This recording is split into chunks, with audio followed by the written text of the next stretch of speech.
Mon Père Céleste, alors que nous allons reprendre notre étude, que tu puisses continuer de nous guider et que tu puisses nous permettre d'être attentifs, avoir l'esprit ouvert, Seigneur, et que ton Saint-Esprit puisse nous diriger et nous enseigner. Nous te demandons ces grâces dans le doux nom de Jésus. Amen. Amen. Ok. Donc là, je vais plus utiliser le tableau parce que on n'arrivait pas trop bien à voir. Donc, j'espère qu'avec ce nouvel outil, je vais arriver à me dépatouiller. Donc, pour résumer ce que nous avons vu jusque-là, je ne vais pas faire le résumé, ça ne sera pas moi. Je vais demander à une ou deux personnes juste de me dire où on s'est arrêté et comme ça me permet aussi de voir si on a bien compris ce qu'on a dit.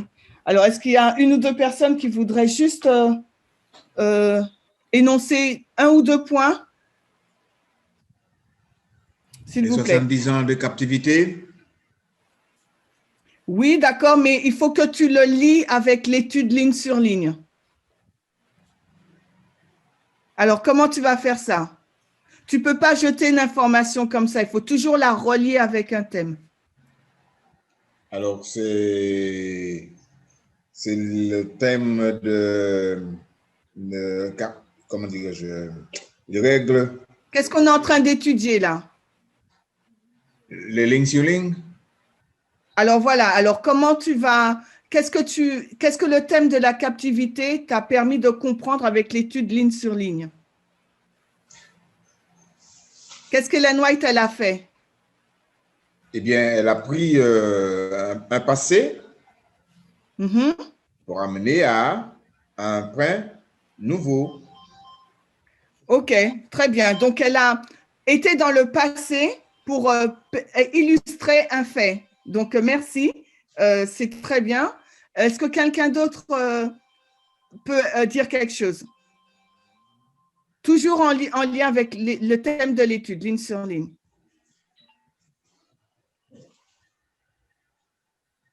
Donc, moi, j'ai envie de dire basiquement que le mouvement a compris que la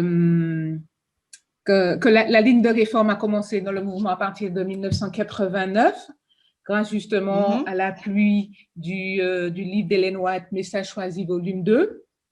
Et que jusqu'en 96, il y a eu des choses qui se sont ajoutées, notamment l'ouvrage Les lignes prophétiques et aussi le livret Le temps de la fin, qui a permis aussi de compléter toutes les connaissances autour de Daniel 11, versets 40-45. Donc, ce qui a été compris grâce à Ellen White aussi, c'est que les choses doivent être comprises ligne sur ligne et en s'appuyant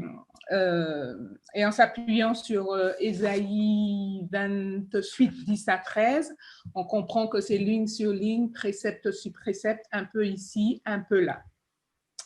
Et, ok. Est-ce qu'il y a quelqu'un d'autre? Je te remercie, Béatrice. C'est un très beau résumé, ainsi que le frère. Ça se complète. Est-ce qu'il y a quelqu'un d'autre qui voudrait rajouter quelque chose? Personne d'autre? Qu'il faut s'aider de support quand on parle de préceptes de règles. Donc, on a une méthodologie qui est à disposition. Ce sont les règles de Miller. Donc, il faut s'aider de ces règles aussi pour pouvoir dresser cette ligne de réforme et la Ok, super. Puis, donc, il y a une vérité présente qui est pour celle de notre temps. Et donc, effectivement, ce retour en arrière dans le passé nous permet de mettre en comparaison les histoires du passé avec notre ligne actuelle. Donc, je reviens à l'Israël ancien et l'Israël moderne. Ok, super, super. Y a-t-il une autre personne qui souhaiterait ajouter un point ou je poursuis? Alors, Marlène, on voit que le message, il est nouveau et il est étrange parce que la façon, par exemple, on prend Christ lorsqu'il a commencé à parler en parabole, les gens les contemporains, ils ne comprenaient pas. Pour eux, ils se demandaient d'où sortaient tous ces messages qu'il donnait. Et donc, c'était étrange pour eux. Et on voit qu'il y a une harmonie dans ce qu'il dit, parce qu'avec les préceptes, ce sont des commandements, ce sont de façon à comprendre. Et c'est une méthodologie, une façon pour pouvoir comprendre, suivre cette méthodologie. C'est comme une recette. On fait étape par étape pour pouvoir avancer. C'est très juste. Merci. En tout cas, merci pour ces 4 interventions qui se complètent. Et ça me permet aussi de voir qu'en fin de compte, chacun a compris un bout de l'étude. Et avec ce bout que vous avez, cette partie de l'étude que vous avez comprise, eh ben, vous pourrez continuer à grandir et à bâtir dessus. Et ça, c'est très important de pouvoir, lorsque vous étudiez en groupe le samedi, de pouvoir exprimer ce que vous avez compris. Comme ça, non seulement ça vous aide, vous, à matérialiser les choses, et ça aide aussi les autres à comprendre. En tout cas, je vous encourage dans ce but. Donc, effectivement, lors de la première partie, nous nous sommes arrêtés justement sur ce conseil donné par Ésaïe 28, 10 et 13, qu'Ellen White reprend lorsque l'on étudie la vérité présente, le message du 3e ange. Il nous faut donc étudier précepte sur précepte qui représente cette méthodologie, cet ensemble de règles, 14 règles de William Miller, qui lui a été donné directement par Dieu. On n'a pas lu la citation, mais si vous allez dans Premiers écrits réformateurs ou Tragédie des siècles, non, Premiers écrits William Miller ou un réformateur américain, la tragédie des siècles, vous verrez qu'Ellen White dit que ces règles, ce qui lui a permis de comprendre la prophétie des 2300 soirs et matins, c'est vraiment cet ensemble de règles. Et quand vous lisez aussi les travaux de William Miller, il vous dit que c'est grâce à ces règles, cette méthodologie qu'il a pu déceler et comprendre et voir la beauté biblique et la beauté du Sauveur, parce qu'il avait une autre image de Dieu. Il était déiste, il pensait que Dieu était un être arbitraire et inconsistant dans ses propos. Donc, on a vu que Ésaïe nous dit donc d'étudier précepte sur précepte, donc avec une méthodologie, un ensemble de règles, afin d'aboutir à de bonnes conclusions et non pas à des idées farfelues.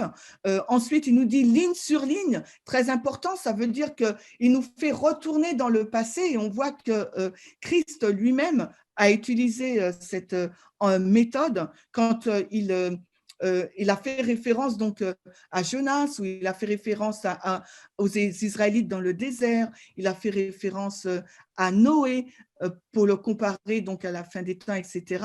Donc Jésus lui-même utilisait cette méthode ligne sur ligne de retourner vers le passé. On a vu que Ésaïe aussi, dans Ésaïe 46, 10, 11, il est retourné dans le passé ligne sur ligne pour pouvoir comprendre son histoire est présente mais aussi future. Et donc, par conséquent, avec ces 2 ou 3 témoins, nous aussi, c'est pour cela qu'Ellen White nous dit que nous aussi, lorsque nous abordons la parole de Dieu, il nous faut avoir cette méthodologie diligente de retourner vers le passé et de prendre un peu ici et un peu là par rapport au thème que l'on développe. Et on a vu que nous, le thème qu'on a développé, c'était la captivité au sein de l'Église de Dieu. Donc, quand nous sommes retournés dans l'histoire que le frère nous a mentionné, la captivité babylonienne, les 70 années, comparée avec celle des 1260 années, on a pris ces 2 éléments, la captivité et l'Église de Dieu. Et Ellen White nous dit comme, donc elle fait une comparaison, donc ça veut dire que c'est la même chose. Donc maintenant, on va continuer cette deuxième partie, toujours lentement. Je veux vraiment prendre mon temps avec vous, même si je n'ai pas fini l'étude, c'est pas grave. Mais voilà, on va voir que maintenant, on va rentrer vraiment en détail dans la ligne. Et Et si vous vous rappelez, l'une des citations qu'on avait lues de Messages choisis, volume 2, nous disait que l'histoire se répète. Et on l'a vu aussi en faisant ligne sur ligne, par exemple, avec l'exemple séculier de la COVID-19. Les journalistes de la bonne source d'information sont retournés à la grippe espagnole. Donc, l'histoire, en gros, se répète parce qu'il y avait une sœur en première partie ou un frère qui disait, Salomon, dans Ecclésiaste 1, nous dit que versets 9 et 10, je crois, il n'y a rien de nouveau sous le soleil. La chose qui est, c'est celle qui a été autrefois. Donc, maintenant, dans cette ligne de réforme, on a vu que c'est un mouvement religieux ou c'est une ligne de réforme, un mouvement de réforme. Ça veut dire que Dieu, là, il va faire quelque chose à l'intérieur de son Église, de son peuple. Donc, ça veut dire que le récit biblique nous dit que Dieu, il a donc un peuple avec lequel il va travailler, parce que ce peuple, il doit faire quoi, selon vous? Pourquoi il faut un peuple à Dieu? Sa mission, ça serait quoi? Pour le représenter sur terre. Voilà, le représenter sur terre, mais encore. Permettre aux personnes de revenir sur les anciens sentiers. Voilà aussi, d'accord. Ce sont de très bonnes réponses. Donc, on va bâtir notre étude là sur ces choses, cette répétition de l'histoire, et on va voir comment ça se répète. Donc, je vous invite à aller maintenant dans l'histoire passée. On fait ligne sur ligne là. On va aller dans Genèse 15, verset 13. Est-ce qu'il y a quelqu'un 13 à 16 pour voir qu'à chaque fois, à chaque mouvement de réforme, alors Dieu, là, il va donc, il va faire une alliance. Il va faire une alliance. Donc, est-ce que quelqu'un peut lire Genèse 15, 13 à 16? Ben, je dirais. 15. Et l'Éternel dit à Abraham, sache que tes descendants seront étrangers dans un pays qui ne sera point à eux, et ils seront asservis, et on les opprimera pendant 400 ans. Mais je jurerai… Continue, pardon. Mais je jurerai la nation à laquelle ils seront asservis, et ils sortiront ensuite avec de grandes richesses. 3. OK, alors là, je pose la question à tout le monde. Citez-moi les mots importants pour notre ligne de réforme, même si je vous donne, volontairement, je vous aide pas. Dites-moi les mots pour vous qui semblent importants. Les descendants seront étrangers dans un pays. Alors, ils sont étrangers dans un pays, mais qu'est-ce qui va se passer pour eux dans ce pays? Ils seront asservis et on les opprimera. 400 ans. Qu'est-ce que ça veut dire, asservis? Ils seront en esclavage 400 ans. Ils seront en captivité. Esclaves. Captifs, merci. Ensuite, 400 ans. Ensuite, qu'est-ce qu'il y a d'autre? Ils seront libérés. Ils, c'est qui? Comment on peut les identifier, ce ils? Les captifs, là. Les descendants. Les descendants. Les descendants de qui? D'Abraham. D'Abraham. Okay. Donc, les descendants d'Abraham deviennent quoi? Alors, on va voir qu'est-ce qu'ils deviennent, d'accord? Pardon, quelqu'un a dit quelque chose? Non. Donc, qu'est-ce qu'ils deviennent, ces descendants? Donc, ils seront des étrangers. Exode 12, 29 à 36. Exode 12, verset 40 à 41.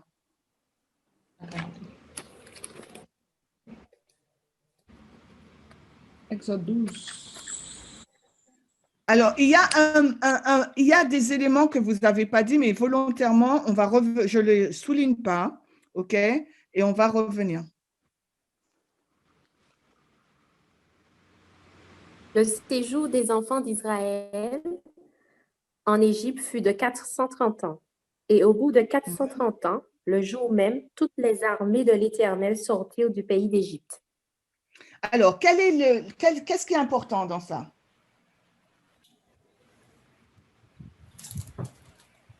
Et on voit là que les enfants, les enfants d'Israël étaient en Égypte. Et ça a duré 400 ans. Mais ils étaient en Égypte comment? Esclave. En captivité. C'était esclave en Égypte. Ok. Et 430 qu'est-ce qui s'est passé? Qu'est-ce qui s'est passé?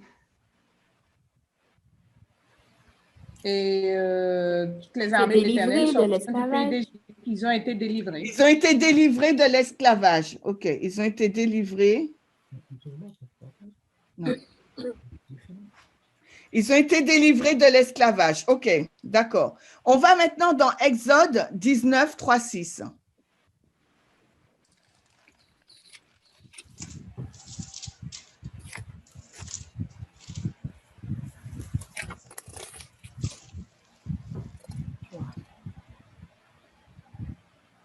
Moïse monta vers Dieu et l'Éternel l'appela du haut de la montagne en disant, « Tu parleras ainsi à la maison de Jacob et tu diras aux enfants d'Israël, vous avez vu ce que j'ai fait à l'Égypte et comment je vous ai porté sur des ailes d'aigle et amené vers moi. Maintenant, si vous écoutez ma voix et si vous gardez mon alliance, vous m'appartiendrez entre tous les peuples, car toute la terre est à moi. Vous serez pour moi un royaume de sacrificateurs et nation sainte. Voilà les paroles que tu diras aux enfants d'Israël. » D'accord. Alors, à partir de là, quels sont les mots-clés que tu vas, soulever?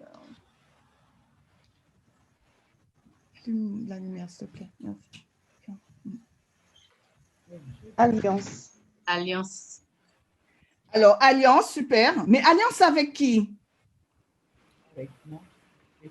Avec qui il fait une alliance? Avec le peuple. Le peuple d'Israël. Quel peuple?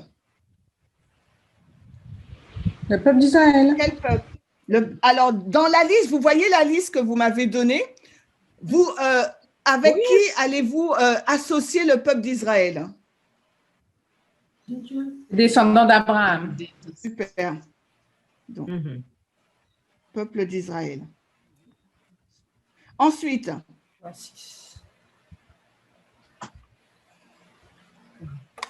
qu'est-ce que Dieu leur donne? Il les fait sortir d'Égypte, mais il leur donne quoi? C'est quoi la promesse? La promesse, c'est… Si vous m'appartiendrez parmi tous les peuples, vous serez un royaume de sacrificateurs. D'accord, mais ne nous lis pas. Dis-nous là, fais-nous un résumé. Comment tu qualifierais de ce que tu as lu? Ils étaient esclaves et le Seigneur leur dit que vous sortirez du statut d'esclavage au statut de prince, de roi, de sacrificateur. Un peuple élu. Non, d'accord, mais il y a des termes spécifiques dans notre jargon adventiste pour exprimer ce que tu dis. J'ai entendu peuple élu. Qu'est-ce qui a dit ça? C'est Marlène. Donc, ça veut dire que, Marlène, oui. Peuple élu, tu le mets avec quoi? Descendant? Non. Avec voilà, donc, oui, descendant. Élu. Oui. D'accord? Peuple élu. Mais ce peuple élu, il va où? C'est quoi la promesse que Dieu lui a faite? Parce que c'était dans le premier texte qu'on a lu et vous ne l'avez pas dit. Hein. On reprend. Le peuple, il est esclave. Non, Dieu a fait une alliance avec Abraham et il lui dit quoi? Que ton peuple, il sera esclave en Égypte, mais après, il va sortir d'Égypte. Mais qu'est-ce qu'il va lui? Où est-ce qu'il va? Il sort d'Égypte, mais il va où? Il fait de ce peuple un peuple à part, d'accord? Mais il fait une alliance avec lui, il fait de ce peuple un peuple à part. Mais qu'est-ce qui va arriver à ce peuple? Il va vivre où? Dans le désert. Ils sont avec… Dieu va faire sortir son peuple à part pour qu'il vive toute sa vie dans le désert? Non, à Canaan. En Canaan terrestre. Oui, mais où est-ce que vous avez vu ça? C'est ça? Dans le passage qu'on a lu, il n'y a rien qui indique où il va, Chimène. Je dis que Béatrice, le premier. Alors, attendez, on retourne parce que là, comme je ne suis pas dessus, on retourne dans le premier texte que je vous ai dit. On dit un pays qui ne seront point à eux. Oui, puisque Dieu a dit que la terre m'appartient, donc Dieu a un lieu pour eux. Alors, on va dans Genèse 15, verset 13 à 16. Le pays de ta postérité. On n'a pas Voilà. lu jusqu'à là, Chimène. On s'est arrêté à 14. C'est pour ça qu'on n'a pas la réponse. D'accord, excusez-moi. À la 4e génération, ils reviendront ici. Ça veut dire quoi? Verset 16. Ici, c'est bien là où ils sont sortis de leur esclavage. À qui Jésus parle? Toi, tu iras en paix vers tes pères et tu seras enterré après les rejet. 4e génération, c'est Joseph. À qui Jésus parle? Ah, il Jésus, parle il parle à Abraham. Et qu'est-ce qu'il est en train de lui dire à Abraham? Il va ramener son peuple de là où ils sont, dans leur pays d'origine. 4 générations vont passer après lui. Il dit, mais à la 4e génération, donc les enfants d'Israël reviendront ici. Ici, c'est où? Car l'iniquité des Amoréites n'est pas encore en Égypte. Le pays des Amoréites. Dans le pays de Canaan. Non, Voilà, regardez bien. À Où la ils ont été 4e asservis, génération. Chimène. Où ils ont été asservis. Alors, on prend le verset 16. Il parle à Abraham. À la 4e génération, Abraham. Les enfants d'Israël reviendront ici. Il faut qu'on sache c'est où le ici. Le pays des Amorites. Il donne le pays de la postérité. Oui, mais c'est quoi le pays de la postérité? C'est Robert, il a Canaan, dit, c'est le Okulé. pays des Amorites. Et vous l'avez dit tout à l'heure. Mais il faut simplement que vous le trouvez dans le texte. Parce qu'on a toutes les informations dans le texte. Donc, il faut bien comprendre la dynamique du texte. Parce que là, Dieu parle à Abraham et Abraham, il est dans la terre de Canaan. Et il lui dit, voilà, ton peuple ira en Égypte, mais je vais le ramener ici où tu te trouves, Abraham, à Canaan. Et je vais lui donner cette terre parce que là, pour le moment, comme les Amorites, ils ne sont pas encore, ils n'ont pas encore atteint leur coupe, la coupe ne déborde pas, je ne peux pas encore donner le pays aux Israélites. Ah ouais. Vous comprenez? Oui, qui est-ce qui me parle? Oui, c'est Jean-Pierre. Oui, Jean-Pierre. Est-ce que tu peux, s'il te plaît, reprendre le texte, le livre? Parce que j'ai dû sortir un petit moment et je n'ai pas entendu le texte et le chapitre. Oui, c'est Genèse 15, les sur lequel on versets 13 discute. à 16. Genèse 15, les versets 13 à 16 et nous sommes au verset 16. Genèse Donc, 13, c'est ça? 15, 15, verset 13. Le verset 13 à 16. Dans la Donc, du coup, conversation. je vous en prie. Donc, du coup, là, Dieu est en train de dire à Abraham, bon, ben, écoute, Abraham, je donne le pays de Canaan à tes enfants, à ta postérité. Ça sera un peuple élu. Ça sera un peuple élu. Ouh là là. Excusez-moi. Ça sera un peuple élu. Et ce peuple élu, donc, il aura un pays. Donc, en fin de compte, ce que Dieu est en train de dire à Abraham, c'est que il lui donne les termes de l'alliance.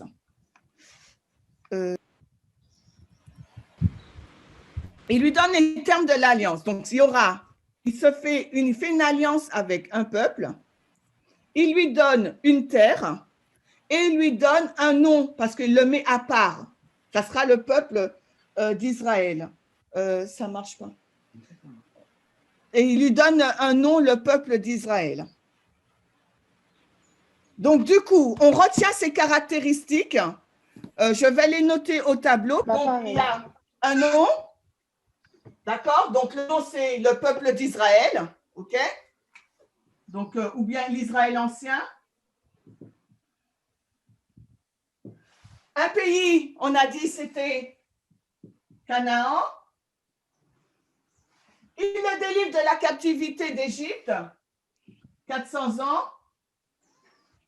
Et c'est un peuple à part. D'accord? Allô, Chimène? Oui. Je crois que c'est 430 ans. Alors, le peuple, après, je mets 400 ans parce qu'il était 430 ans en Égypte, mais il n'a pas été en esclave pendant 430 ans. Hein, je n'ai pas cherché le texte, mais je vais essayer de voir si je te le trouve. D'accord? Donc, La délivre de captivité. maintenant, parce qu'au début, rappelle-toi, à Goshen, ils étaient libres. Ils n'étaient pas, quand Jacob est venu avec ses 11 fils, ils n'étaient pas esclaves. Joseph leur a donné donc le pays de Goshen et ils étaient libres. C'est après, quand un autre pharaon est venu, qu'il les a opprimés. Donc maintenant, donc, on a listé cela. Donc, ça, c'est nos critères.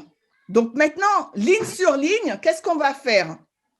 On va essayer de comprendre est-ce que cette histoire se répète? Parce que ligne sur ligne, c'est la répétition de l'histoire. Donc, maintenant, si on se dit que le peuple, il est à part parce qu'il avait une mission aussi. Donc, la mission du peuple, c'était quoi? On ne l'a pas lu, mais le peuple d'Israël antique, il devait annoncer quoi? C'était quoi leur mission par rapport aux autres nations environnantes? Qu'est-ce qu'ils devaient faire? Ils devaient faire connaître Dieu. Oui, ils devaient donc faire connaître Dieu. Et connaître Dieu, ça voulait dire annoncer le retour de Christ. Super. Tu peux mettre en écran partage. La première venue. La première venue. Oui, oui.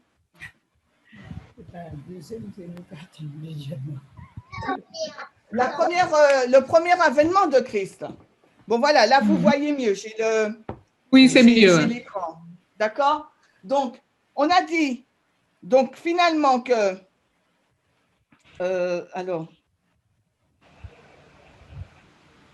donc, le peuple, on va le comparer, le contraster, vous comprenez ce qu'on va faire là. Donc, on a dit qu'il a un nom, ok, Israël ancien. Il a donc un pays, la Canaan. On a dit quoi d'autre? Que Dieu le délivre de la captivité. Il a une mission. Et c'est un peuple à part et il a une mission. Donc, maintenant, s'il nous faut illustrer cela ligne sur ligne, comment on va faire? Donc, je trace ma ligne.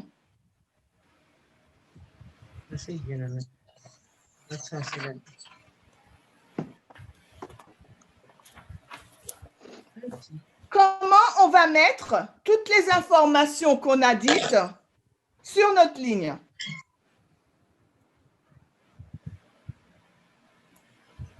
Alors, on va rajouter, donc on a dit, délivré de la captivité. Comment notre ligne va-t-elle commencer? On va mettre, attends, on va mettre comme ça, peuple délivré de la captivité,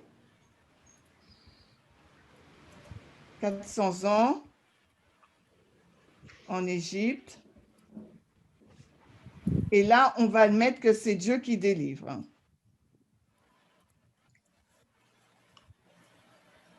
Alors, je vous écoute. Comment notre ligne va-t-elle commencer? Comment notre histoire peut-elle commencer? Le temps de la fin. Temps de la fin, TDF. Ok, mais mon temps de la fin, c'est avec qui? Parce que là, vous n'avez pas dit qui va délivrer le peuple. Moïse. Peut-être qu'on ne l'a pas lu. C'est Moïse pour l'Israël ancien. Alors, ok, Moïse. Donc, alors, dites-moi. Robert, je ne veux pas que tu parles, s'il te plaît. Donc, pour le temps de ténèbres, on met les 400 ans en Égypte. Alors, super. Alors, tu commences par les ténèbres, c'est ça? Oui, oui, c'est ça. Temps de ténèbres. Alors, 400 ans. est-ce qu'on a mis ténèbres là, au fait? Pourquoi tu dis ténèbres? Parce qu'il y a toujours… Un temps de… Qui est-ce qui parle? C'est Marlène. Ouais. Marlène. Oui, Non, mais dans notre liste, où est-ce qu'on va mettre ténèbres? Avec quoi on va mettre ténèbres? Avec captivité. Super. Mais Marlène, tu as raison, hein? Mais là, je vous titille un peu.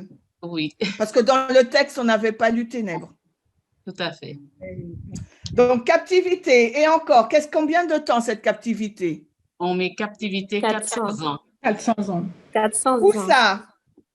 En Égypte. En Égypte. Pourquoi j'ai mis ma ligne en pointillé? Parce que c'est le temps de la fin. C'est le temps de la fin. Captivité, c'est le temps de la fin? C'est parce que non, c'est une période qui précède. Voilà, c'est la prophétie qui est arrivée. Alors, qu'est-ce qui parle? Parce qu'il y a deux personnes. Alors, Sarah, attends, je parle et tu parles après, Sarah. Hein? Alors, avant, durant la période de captivité, les 400 ans, c'est la fin d'une prophétie. Oui, c'est le temps de la fin. Le temps de la fin, c'est une balise. Pas une période. Sarah, vas-y. Pourquoi j'ai mis ma ligne en pointillé? Parce que c'est une période qui précède le temps de la fin, c'est-à-dire avant. Oui, mais qu'est-ce qui se passe au temps de la fin? D'accord, mais dans notre liste, il n'y a pas temps de la fin. Qu'est-ce qui précède notre temps de la fin? De la captivité? Oui. OK, donc je l'ai mise en pointillé. En fait, c'est la fin d'une période. Okay, c'est une période qui a duré, une période très longue qui prend fin au temps de la fin, en fait. OK, d'accord, très bien. C'est une période de captivité qui prend fin, donc une prophétie qui est accomplie, puisqu'on l'a lu, hein. Dieu dit à Abraham, 400 ans, et à 430 ans après, ton peuple, il sort, d'accord? Donc, une période prophétique qui se termine, mais en même temps, un temps de la fin, ça montre aussi une période qui commence et qui nous amène qui montre les événements qui amèneront à notre point final, à notre destination finale. Donc, c'est le début des événements qui mènent à la fin aussi. C'est notre point de départ. Si vous voulez, je peux le mettre comme ça. C'est notre point de départ. Oups. C'est notre point de départ A qui nous amène à notre point d'arrivée B. Arrivée et départ. On ne le fera pas. Est-ce que vous comprenez? Est-ce que vous comprenez? Oui. Oui. Le temps de la fin. C'est une prophétie qui s'accomplit. Donc, les 400 ans sont terminés. OK? Mais en même temps, alors attendez, hein, parce que, alors, excusez-moi. 1, 2, 3. Où ça en bas? Alors, OK, donc, OK, c'est bon. Alors, c'est bon, TDF, donc c'est la fin d'une prophétie, mais en même temps, c'est le début d'une prophétie, le début des événements qui conduisent à la fin d'une autre prophétie. Est-ce que vous comprenez quand je dis ça? Oui. Oui. D'accord? Les 400 ans de captivité sont finis, mais en même temps, avec Moïse, va commencer le début d'une prophétie. Et c'était quoi la prophétie? Il devait aller où? À Canaan. Et bien voilà. D'accord? Vous comprenez? Yes. Super. Donc, ça veut dire il faut qu'on place maintenant Moïse, c'est qui? Par rapport à ce qu'on a vu ce matin. C'est le messager. Donc, Moïse, c'est le messager. Donc, il a un message particulier. D'accord? Oui. On ne peut pas être messager sans message. Sinon, on n'est pas messager. Donc, Moïse. Maintenant, qu'est-ce que Moïse, alors, dites-moi le reste, comment on place le reste? On a placé Moïse, on a placé 400 ans. Alors, on n'a pas placé pays de Canaan.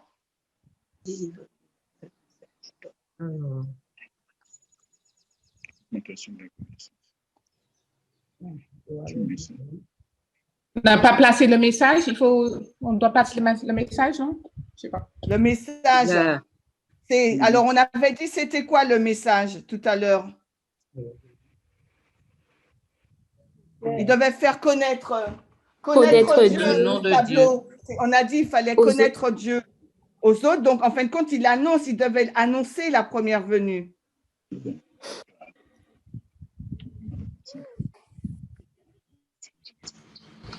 Ensuite, donc c'est sa mission. Dieu lui a donné, il s'appelle comment ce peuple? Dieu lui a donné quoi? Non. Dieu lui a donné un nom. Voilà. Qui est-ce qui délivre? On n'a pas dit. On a dit que c'est Dieu qui délivre. Mais comment Dieu délivre? On ne l'a pas lu. Allons dans Deutéronome. Alors, attendez. Je vais vous le faire lire. Hop. Là, je suis où? Alors, supprimer l'épingle. Voilà. Donc, allons dans Deutéronome. Je crois que c'est 4. Si je le retrouve dans mes notes. Deutéronome 4. 34. Il ne me voit pas là? Il me voit? Non, mais je ne veux pas épingler justement. Voilà, c'est moi, je veux qu'on voit. On voit qui là? Vous me voyez à l'écran ou pas? Non, on voit un mur, un plafond, un blanc. Ah ouais, d'accord. Ok, ouais. Je sais quoi. Voilà. Ok, donc, qu'est-ce qu'il lit? Deutéronome 4, 34. Alors, comment Dieu les délivre?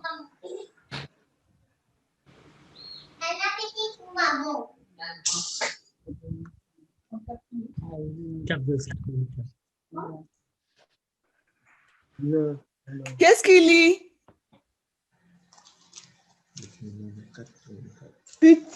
Fut-il jamais un Dieu qui essaya de venir prendre à lui une nation du milieu d'une nation par des épreuves, des signes, des miracles et des combats, à main forte et à bras étendus et avec des prodiges de terreur, comme il l'a fait pour vous, l'Éternel, votre Dieu en Égypte et sous vos yeux? Alors, comment, par quel moyen le verset nous dit que Dieu délivre? Un bras fort. Oui. Par des épreuves. Par des épreuves. Des signes et des prodiges. Alors, ma version, moi, elle dit à main forte. Donc, par sa main forte. Et étendue. Voilà. Sa main forte, c'est Dieu qui délivre. Donc, maintenant, nous, on a été dans l'histoire passée. D'accord? On a été dans l'histoire passée et on a listé ce qui nous intéressait. On est dans l'histoire d'Israël ancien. D'accord? Donc, on a mis Moïse à Canaan, mais on aurait pu mettre aussi toute l'histoire de l'Israël ancien. On aurait pu mettre Moïse à Jésus. D'accord? Est-ce que vous êtes d'accord? Excuse-moi, est-ce que tu peux mettre le tableau, s'il te plaît, Chimène, que je puisse oui, pardon, je suis en train d'écrire et vous ne voyez pas, excusez-moi. Alors, attendez, alors il faut que je fasse partage d'écran. Non, mais je n'ai pas fait partage d'écran. Alors, excusez-moi, je ne suis pas très douée, je vous ai déjà dit. Hein. Écran, voilà le truc. C'est vrai, à chaque fois, j'oublie. Alors, voilà. Donc, là, sur le tableau, vous voyez, on a fait Moïse, Canaan. On a toujours un. Comment ça, vous 34. OK, donc, qu'est-ce qu'il lit? Deutéronome 4, 34. Alors, comment Dieu les délivre? Fut-il jamais un Dieu qui essaya de venir prendre à lui une nation du milieu d'une nation par des épreuves, des signes, des miracles et des combats, à main forte et à bras étendus et avec des prodiges de terreur, comme il l'a fait pour vous, l'Éternel, votre Dieu en Égypte et sous vos yeux? Alors, comment, Bravo. par quel moyen le verset nous dit que Dieu délivre? Ah, bravo. Oui. Par des épreuves. Par des épreuves. Par des épreuves, des signes et des prodiges. Alors, ma version, moi, elle dit à main forte. Donc, par sa main forte. Et étendue. Voilà. Sa main forte, c'est Dieu qui délivre. Mm-hmm. Donc, maintenant, nous, on a été dans l'histoire passée, d'accord? On a été dans l'histoire passée. Et on a listé ce qui nous intéressait. On est dans l'histoire d'Israël ancien. D'accord? Donc, on a mis Moïse à Canaan, mais on aurait pu mettre aussi toute l'histoire de l'Israël ancien. Voilà. On aurait pu faire Moïse, Jésus, pour prendre toute la dispensation d'Israël ancien. En faisant terminer notre ligne à Canaan, on prend juste une partie de l'histoire. Donc, pour le moment, moi, je vais barrer Canaan et on va se focaliser sur Moïse, la première dispensation, quand le peuple d'Israël commence. Et on va aller jusqu'à Jésus. Est-ce que vous comprenez ce que je fais? Oui. Oui. Chimène, dis-moi, et est-ce que c'est un peu ici, un peu là? Non, justement, je vais vous montrer que ce n'est pas du tout ce qu'on est en train de faire. Et c'est pour ça que je veux y aller lentement avec vous et que j'ai fait comme ça pour vous montrer la différence. Le noir.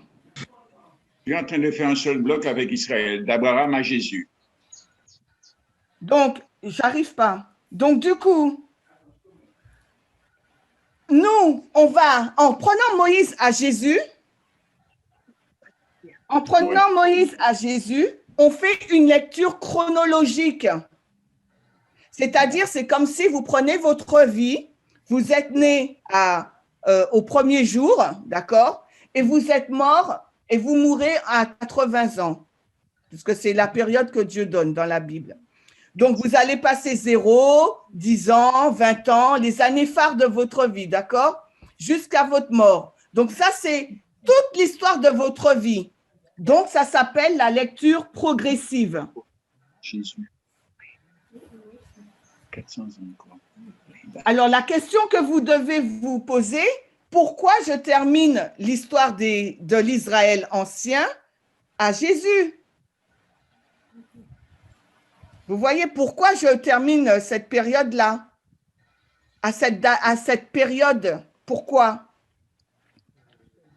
On va venir plus tard à cette question. Parce qu'il va y avoir une autre dispensation. Il va y avoir une autre dispensation. Il y a un accomplissement de la prophétie des 70 semaines. Daniel 9, 24 à 27. Mais on va y aller tout doucement, OK? Je veux vraiment aller étape par étape. Donc, la dispensation de l'Israël ancien, elle se finit, on va dire, dans la dispensation de Jésus. D'accord? Et ça, on prend tout le bloc, donc comme toute votre vie, de un jour à 80 ans à votre mort. D'accord? Donc, on fait pareil. L'histoire d'Israël ancien commence avec Moïse, quand Dieu fait une alliance avec son peuple, quand il lui donne une terre, quand il lui donne sa mission et quand il le délivre de la captivité jusqu'à ce qu'il divorce du peuple en l'an 34. D'accord? On peut même aller jusqu'à l'an, on va dire jusque-là. Maintenant, ligne sur ligne, on va se poser la question. Si on va comparer et contraster, si pour l'Israël ancien, il y avait donc un nom, on leur a donné un pays, Dieu les délivre, etc. S'il y a un Israël ancien, il doit y avoir forcément un autre Israël Quel est le contraire de ancien? Moderne. Moderne. Nouveau ou Moderne. moderne. Donc, on parle d'Israël moderne. D'accord? On parle d'Israël moderne. Bon, là, ça fait brouillon, là, c'est pas bon. On va le mettre plus bas. Israël moderne. Donc, ça veut dire que est-ce qu'on doit retrouver les mêmes caractéristiques? Oui. Rappelez-vous ce qu'on a dit. Un peu Oui, ici, un peu un peu là. là. On compare, ligne sur ligne, ligne précepte sur sur précepte. Donc, oui, alors qu'est-ce qu'on doit retrouver? Le nom? Le pays Non. Pardon? Un pays. Un pays. Le pays. OK. Ensuite. La mission? Le peuple. Un La peuple. mission. Mis à part. Un peuple. Un peuple mis à part. Messager? La captivité aussi. Hein, parce que... Captivité, bien sûr. Le messager? Le messager aussi, bien sûr.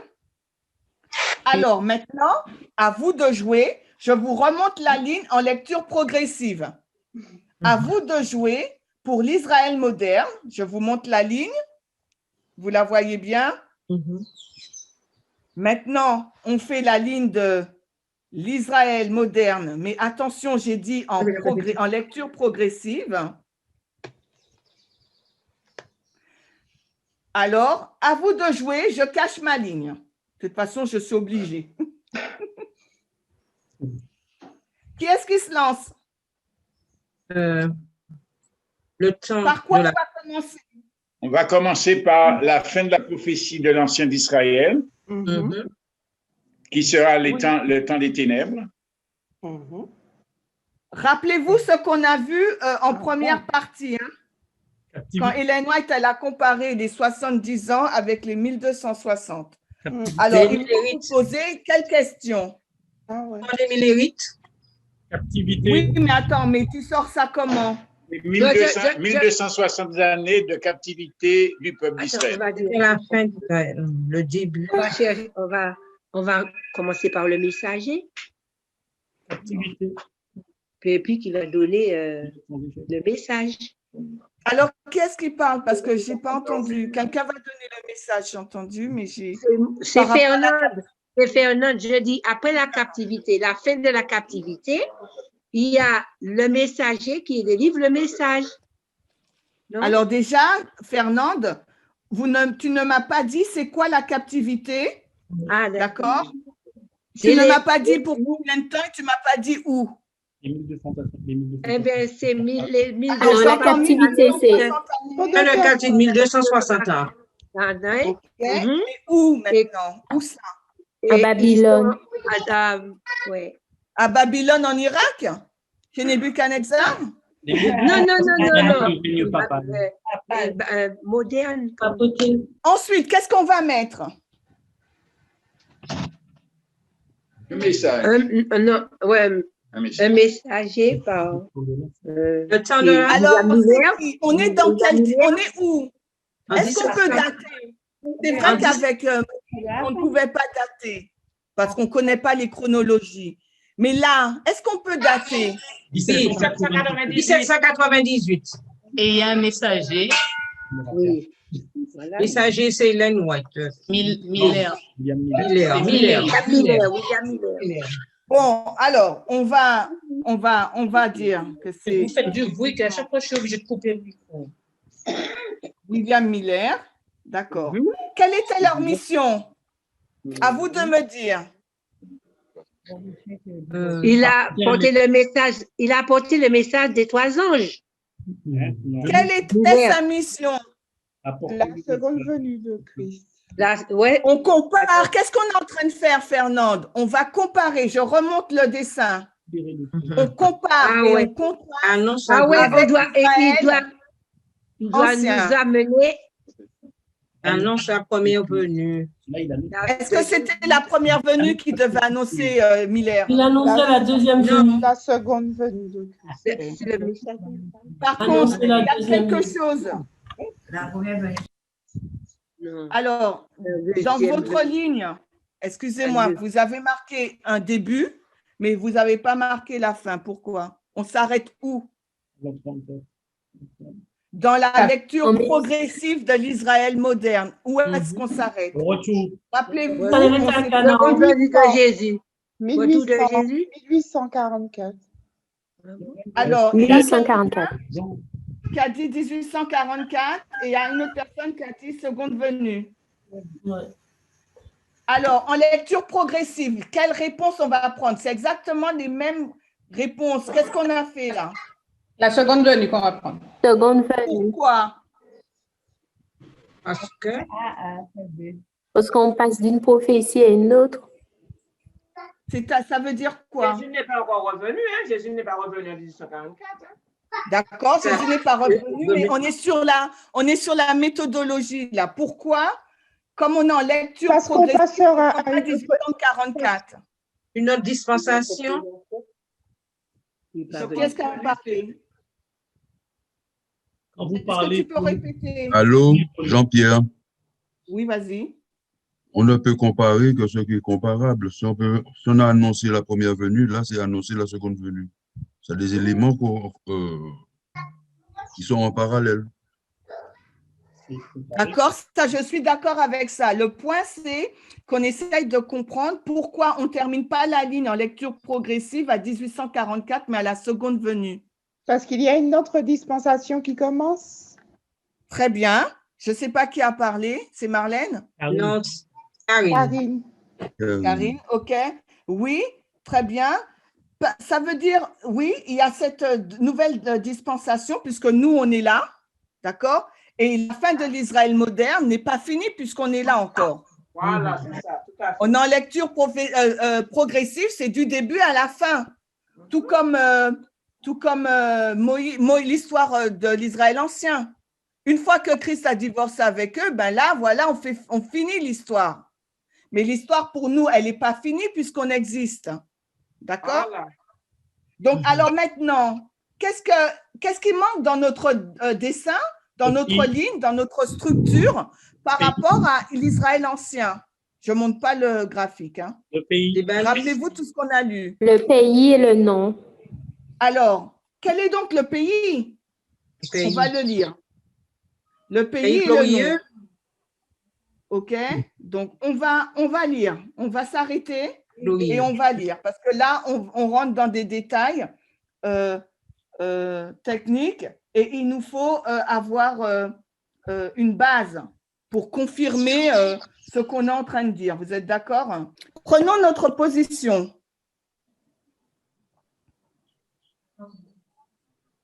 Vous voyez? Oui. Le nom est une véritable expression de notre foi. Je continue? Prenons notre position d'adventiste du 7e jour. Donc, tu as dit le nom est une véritable expression de notre foi. Oh, tu peux continuer? Je suis chargé d'appeler le peuple de Dieu à harmoniser ses actions avec son nom, dont il n'a pas à avoir honte. La foi adventiste du 7e jour bénit chaque fois qu'elle est introduite dans la construction du caractère. Battle Quick Letters 52.6. Aucun nom? Aucun nom que nous puissions prendre ne sera approprié, mais celui qui correspond à notre profession, qui exprime notre foi et qui nous marque comme un peuple particulier. Le nom adventiste… Alors, qu'est-ce qui est important? Le nom adventiste du 7e jour, pardon. Juste là, on s'arrête là. Qu'est-ce qui est important par rapport à notre étude? Quelle information on va prendre? Le nom. Alors oui, le nom d'adventiste du 7e jour. Donc, ça veut dire que Dieu nous a donné un nom. Est-ce que vous comprenez comme moi? Quand vous connaissez un peu l'histoire de notre nom, on sait que Dieu nous a donné un nom. D'accord? Oui. Donc, il nous a donné ce nom bien particulier. Donc, on va le mettre sur notre graphique. Ah ben, on a mis. Donc, notre nom, c'est Adventiste du 7e jour. Et ce nom, il veut dire en lui-même, ce nom veut dire qu'on attend la seconde venue du Christ. Vous êtes d'accord? Oui, oui. OK, maintenant, on va voir pour le pays. Alors, pour le pays, je vous dis ça. C'est la diapo d'après. Est-ce que vous voyez? Pas encore. Ah, alors attendez, je n'ai pas fait partage. C'est pour ça. Non, ce n'est pas celui-là que je veux que vous voyez. Hop. Est-ce que vous voyez Maranatha? Oui. Oui. Est-ce que quelqu'un peut lire? Le Seigneur a fait plus pour les États-Unis que pour tout autre pays où le soleil brille. C'est là qu'il donna asile à son peuple, où il pouvait l'adorer selon les préceptes de la connaissance. La conscience. De la conscience. Ouh, pardon. Voilà. Alors, qu'est-ce qu'il nous a dit là? Il nous a dit quel est l'élément qu'on va prendre? Pays, États-Unis. Voilà. Donc, le mot qu'on va prendre là pour nous, donc là, c'est les États-Unis. OK? Donc, Dieu nous a donné donc, ce pays, les États-Unis, comme pays, comme terre pour son peuple. D'accord? Donc, vous voyez bien que c'est la même chose que pour l'Israël ancien. D'accord? C'est la même chose. Donc, la lecture ligne sur ligne nous permet de comparer et de contraster l'Israël ancien et l'Israël moderne. On a oublié quelque chose. Qui est-ce qui délivre le peuple? C'est Dieu. C'est la main de Dieu. La main de Dieu.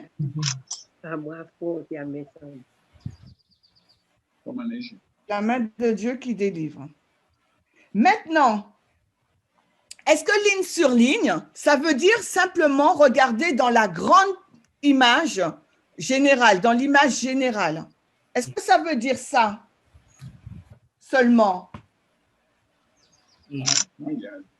Qu'est-ce que ça veut dire? Ça veut dire qu'on peut aussi zoomer dans une histoire et voir que dans cette histoire générale, on peut trouver plusieurs histoires. D'accord? Et la méthode ligne sur ligne nous permet de voir que si on prend toute l'histoire de l'Israël ancien, d'accord, eh bien, on va trouver que cette histoire, il y a 3 grandes histoires de captivité. Est-ce que vous les connaissez? On va les voir ensemble. On va les voir ensemble. On a déjà vu une histoire. C'est l'histoire Alpha. Alors, est-ce que vous... C'est quoi l'histoire Alpha? La première histoire, c'est quoi? L'Égypte. La sortie d'Égypte. OK. Donc, en fin de compte, on va voir la même chose. On va voir. Donc, ça, c'est là, vous voyez, hein, ça, c'est la grande histoire, la vue générale. Maintenant, nous, on va zoomer, d'accord? Et en zoomant, on va voir 3 histoires pour Israël ancien. Donc, si on voit 3 histoires pour Israël ancien, qu'est-ce que ça veut dire pour l'Israël moderne? Il y en a 3 OK. Donc, on va voir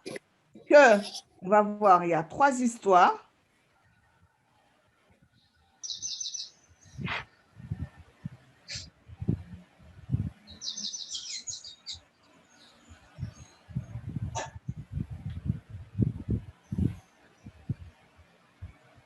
Donc, et quelles sont-elles? Vous m'avez déjà dit Moïse, l'histoire Alpha. Donc, il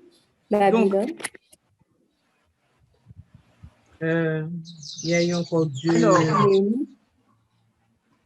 tu as dit Moïse? Tu as dit Babylone? Babylone. Et après? Dans le temps de Rome? Rome, oui. OK. Donc, est-ce que ces 3 histoires doivent commencer de la même façon que la grande?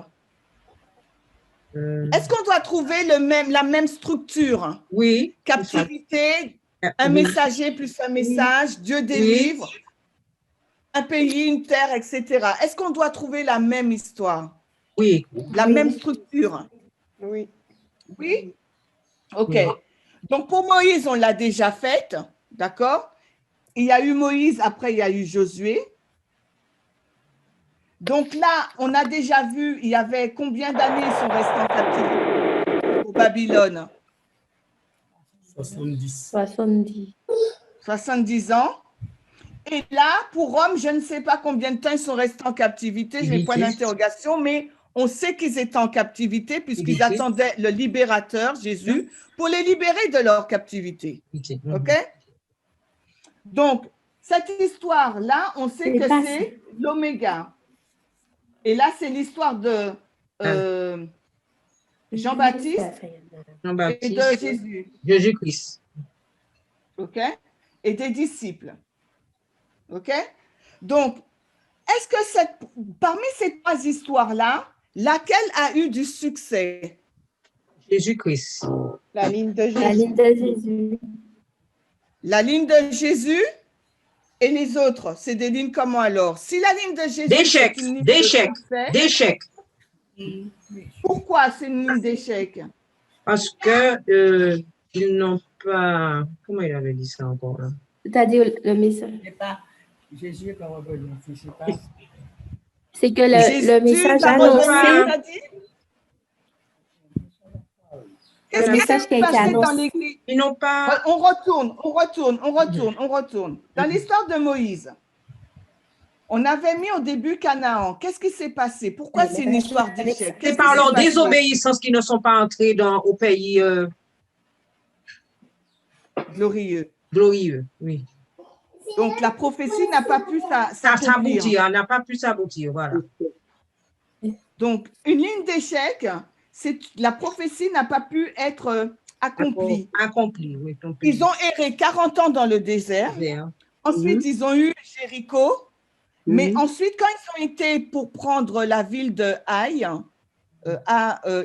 près d'Union, Tréma, pardon, eh bien, à cause du péché d'Acan, ils n'ont pas pu entrer dans le pays. Ils ont eu ils ont perdu la guerre. Ils ont dû trouver le péché d'Acan, le punir, et ensuite, après, Dieu les a bénis. Vous vous rappelez de cette histoire? Oui. Donc, c'est une ligne d'échec. Babylone, en quoi c'est une ligne d'échec? Parce qu'on aurait pu dire qu'ils ont reconstruit le temple. Pourquoi c'est une ligne d'échec, Babylone? C'est toujours dans la désobéissance, le péché. Oui, mais pourquoi? Comment tu l'identifierais? Parce qu'ils sont retombés dans l'abomination. Voilà. Laquelle des abominations? Ils ont péché contre l'Éternel dans l'idolâtrie. L'idolâtrie. Quelle idolâtrie? Parce qu'à Babylone, quand ils sont sortis de Babylone, ils n'ont plus fait d'image taillée. Ce qui n'est pas accompli à nous. Il faut couper vos micros, s'il vous plaît. Si vous ne parlez pas. Est-ce que l'échec de Babylone, est-ce que c'est... Alors, moi, je suggère, parce que je ne suis pas sûre, je suggère que quand il y a eu un désappointement, quand ils devaient quitter Babylone, il n'y a pas beaucoup de personnes qui ont quitté Babylone. Oui. À la fin des 70 ans. Allô, vous êtes là? Oui. Oui, on est... Donc, moi, je vous suggère ça. Mais après, je suis ouverte à la correction et peut-être que si vous avez d'autres idées, vous me dites. Oui, ils étaient idolâtres, mais ils étaient idolâtres dans l'esprit, mais non pas dans la forme. Ils ne construisaient plus de veaux d'or ou d'hôtels, vous voyez? Donc là, c'est pour ça que je suggère, mais je ne suis pas sûre, d'accord? C'est une suggestion. Maintenant, pour la ligne de succès, celle de Jésus, alors, en quoi c'est une ligne de succès? Si la ligne d'échec, c'est la prophétie qui n'est pas accomplie, donc la ligne de succès, ça serait quoi en comparaison et contraste? L'accomplissement total de la prophétie. Prophétie accomplie. Christ, il est venu et il a vaincu le péché. Péché, oui. D'accord? Donc, ça veut dire que vous voyez que la structure de la ligne, que ce soit une ligne d'échec ou de succès, ça commence toujours par une captivité. On trouve toujours le messager. D'accord? Il y a 2 messagers. Donc là, je dois mettre, on parle d'Égypte. Là, il y a eu Esdras, Néhémie. D'accord? Et là, il y a Jean-Baptiste, Jésus. OK? Donc, il y a toujours une terre qui est donnée. Donc, ils ont un nom à part, une mission, un nom, une mission et un pays. Et on le retrouve partout là. On le retrouve aussi dans les 3 lignes. Vous voyez, qu'on soit dans la ligne progressive ou dans la ligne, on va dire par dispensation, parce que là, on a découpé la ligne progressive par dispensation, Égypte, Babylone, Rome, on retrouve toujours la même structure. Il y a un messager, 2, le premier messager, le deuxième, Moïse, Josué. Il y a une délivrance de la captivité, d'accord? Il y a un nom, il y a une mission, il y a un pays qui est donné. Est-ce que vous me suivez jusque-là? Est-ce que je ne vais pas trop vite? Est-ce que c'est clair? Oui, oui. Il n'y a qu'une seule personne qui répond, donc ça m'inquiète. Est-ce que c'est clair ou est-ce qu'il faut qu'on reprenne? Non, ça va. Enfin, pour moi, ça va. Oui, c'est clair. Bon, donc si on a ça pour l'Israël ancien, alors pour l'Israël moderne, qu'est-ce qu'on doit avoir aussi? Les mêmes caractéristiques. Alors, combien d'histoires? Les 3 histoires. Les 3 histoires aussi, Combien les d'échecs, mêmes. combien de succès? Une ligne de succès toujours.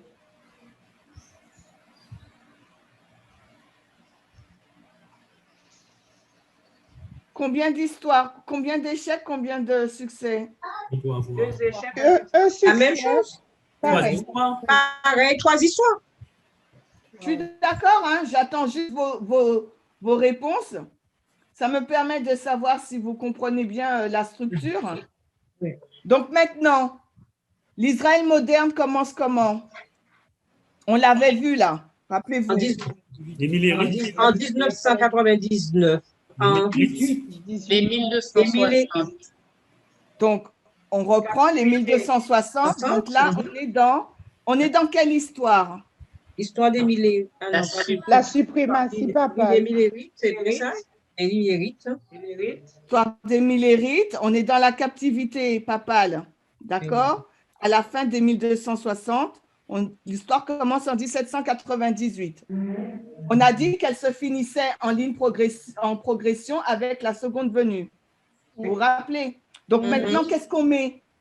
Rappelez-vous là, vous aviez mis quoi? 1888. 1989. 1998. 1798 se termine quand? L'histoire des millérites se termine quand? En 1844. 1863. En 1863, c'est là où Jésus devait revenir. On va rentrer dans ces histoires-là. Pour le moment, on le marque comme ça, mais dans les prochaines fois où on va intervenir, on va rentrer encore plus dans les détails, d'accord? Pour le moment, 1863, c'était le moment où Christ devait venir, mais il n'est pas venu. On a la citation évangélisée 619. Je ne l'ai pas prise là, je ne pensais pas que je l'aurais utilisée, qui nous dit bien que, Ellen White nous dit, Jésus aurait déjà dû venir depuis longtemps. Et elle parle en 1868, quand elle dit ça. D'accord? Mais on ira dans ces histoires-là plus tard. Ensuite, qu'est-ce qui s'est passé? Donc, ils ont eu un nom. Ils ont eu un nom adventiste. Hein? SDA. Ils ont eu une terre, les USA, et ils ont eu une mission. Mais qu'est-ce qui s'est passé? Ils sont tombés dans la condition. La Odyssée. Alors, est-ce que la prophétie s'est accomplie? Non. Non. Non. Ben non. Donc, c'est une ligne d'échec. D'échec, oui. La prophétie, ce n'est pas accompli, ils sont tombés dans la condition laodicéenne. Ensuite, qu'est-ce qui s'est passé? Jésus voulait revenir. On va mettre l'histoire de 1888. D'accord? Donc, Jésus devait revenir. Et qu'est-ce qui s'est passé? Qu'est-ce que le peuple adventiste a fait? Il a rejeté le message. Il a rejeté le message. La justification par la foi, le message du troisième ange. Donc, est-ce que la prophétie a pu s'accomplir? Jésus a pu revenir? Non. Non. Donc, c'est encore une ligne d'échec. OK. Maintenant, cette dispensation-là, c'est laquelle? La troisième. C'est la dispensation des 144 000. Très bien. Donc, notre génération, donc ça veut dire que c'est notre génération qui verra le retour de Christ. Pour ceux qui... le retour de Christ. Alors, là, il y a une période de captivité aussi. Donc, captivité. Et là, c'est Robert qui nous posait la question. Robert, je mets juste 126 ans, mais je ne rentre pas dedans. C'est notre étude. D'accord? D'accord. Et on arrive donc à 1989. Mais les 126, c'est de là à là. Ouais. Juste pour Robert. Donc, maintenant, nous, est-ce que ça sera une ligne, même si notre histoire n'est pas finie, est-ce qu'on peut dire que c'est une histoire d'échec, une histoire ou une histoire de succès? Succès. Pourquoi on va dire ça doit être de succès pour nous. Hein? Mais pourquoi? On doit faire tout pour que ça soit. Parce que Jésus n'est pas revenu, il revient. Il n'est pas revenu, mais nous sommes au travail. Ouais, il revient. C'est ça vos arguments? Est-ce que c'est des arguments ligne sur ligne que vous me donnez ou méthodologiques d'après vous? C'est ligne sur ligne qui nous le dit. Comme c'est une ligne, c'est Marlène. Alors Marlène, alors s'il vous plaît, ceux qui ne parlent pas, éteignez vos micros pour qu'on écoute Marlène. Marlène, je t'écoute. Alors, comme c'est une ligne, c'est ligne sur ligne et c'est une répétition, donc s'il y a eu succès pour la ligne de Jésus, pour les 144 000 qui est l'oméga, c'est la même chose, donc c'est une ligne de succès. Oui. Merci. Ça, c'est une réponse méthodologique, ligne sur ligne. Merci, Marlène. Est-ce que Marlène doit répéter ou est-ce que c'est clair? Moi, j'ai rien à ajouter. OK, super.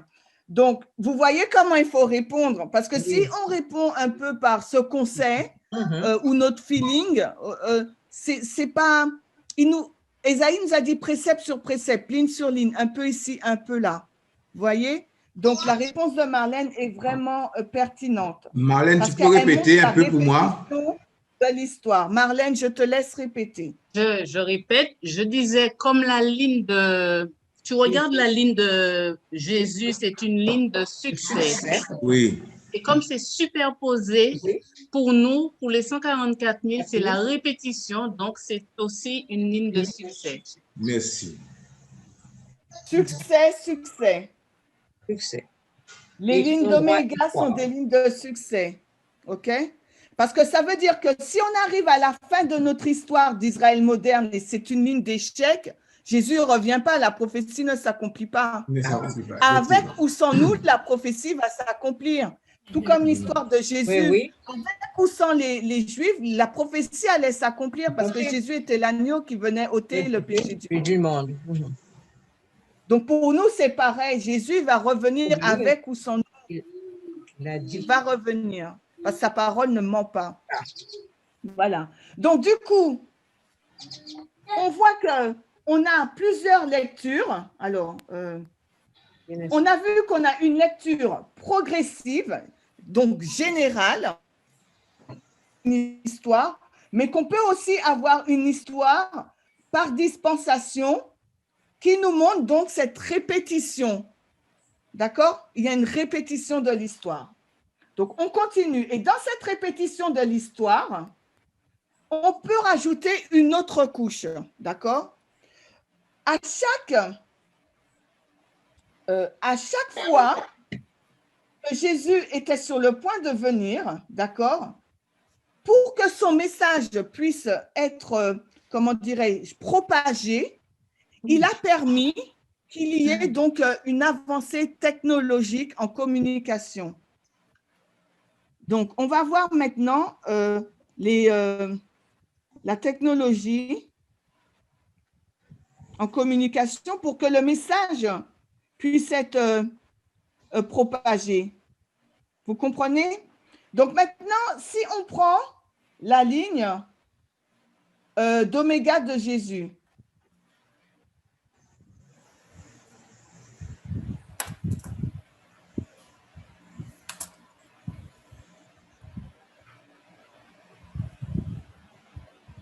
comment le message a-t-il été prêché? Quel était le moyen? Comment les disciples se déplaçaient-ils? Comment ça se passait? Quel était l'environnement? Dites-moi ce que vous savez. On est sur la ligne oméga de l'Israël ancien.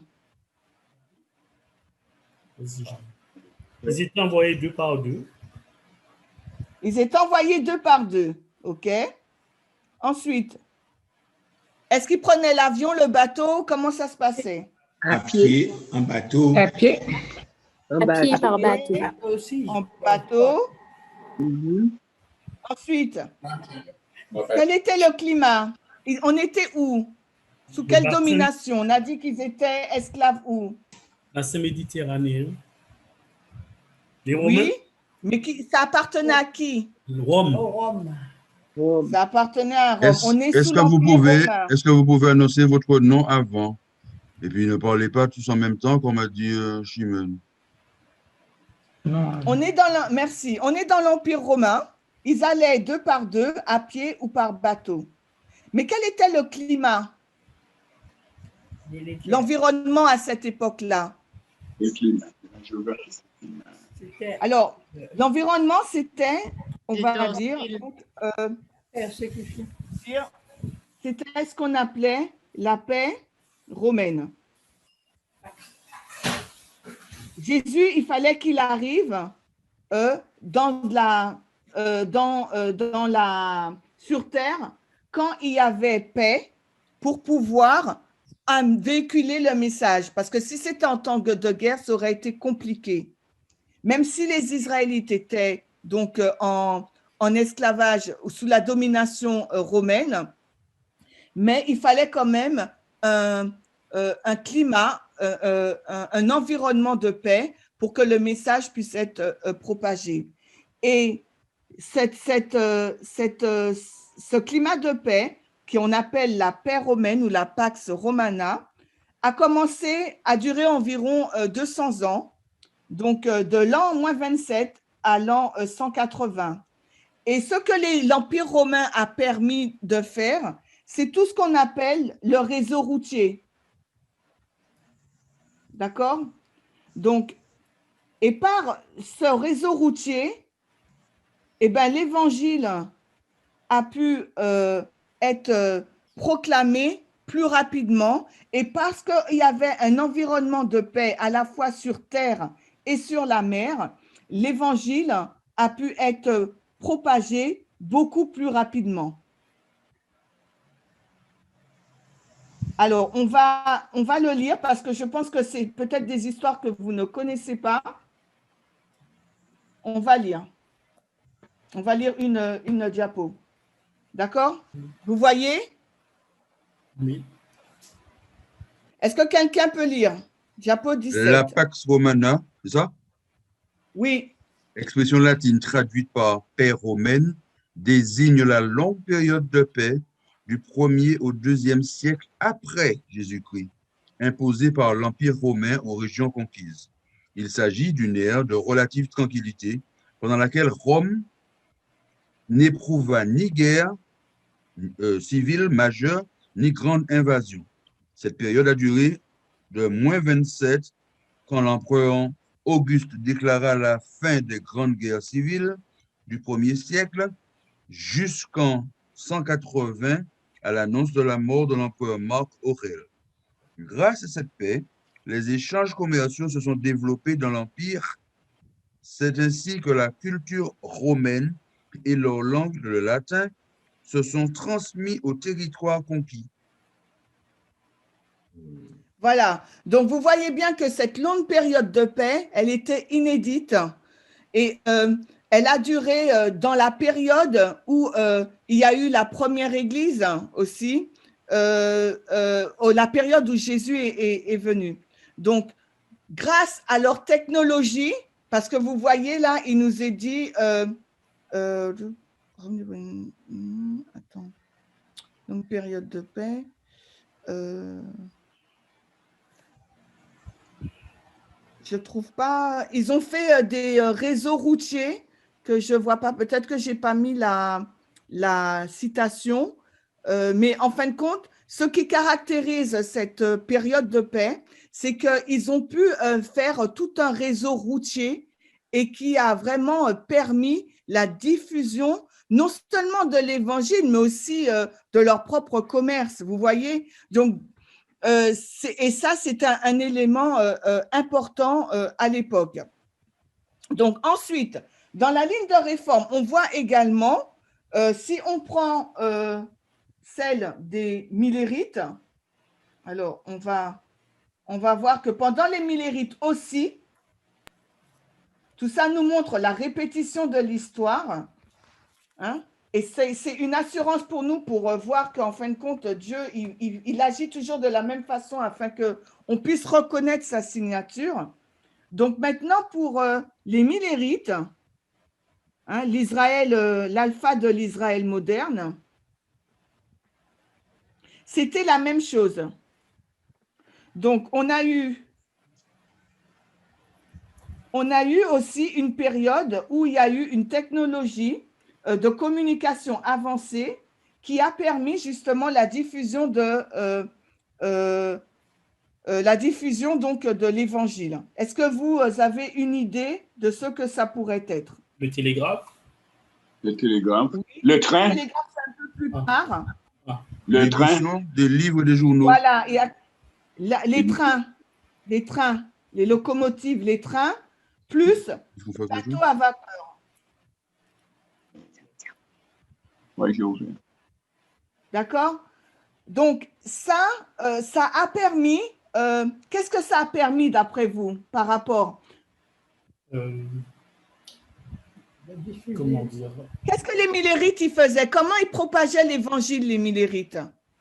Par le moyen des… Comment on les appelle encore? Les conférences?